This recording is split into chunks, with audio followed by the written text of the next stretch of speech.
दोनदा एक्सप्रेस करायचे before going to hospital. Breast pump use केलेला मी, पिजनचा यूज केला होता, इलेक्ट्रिक पंप होता तो. त्याचा तो बेस्ट रिव्ह्यू आहे, तो तुम्ही यूज करू शकता. मॅन्युअल पेक्षा I found it electric is good.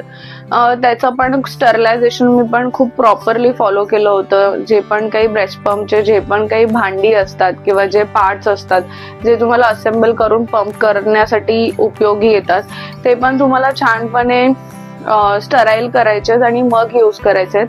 आणि म्हणजे सो दॅट की तुम्ही इन्फेक्शन अवॉइड करू शकता.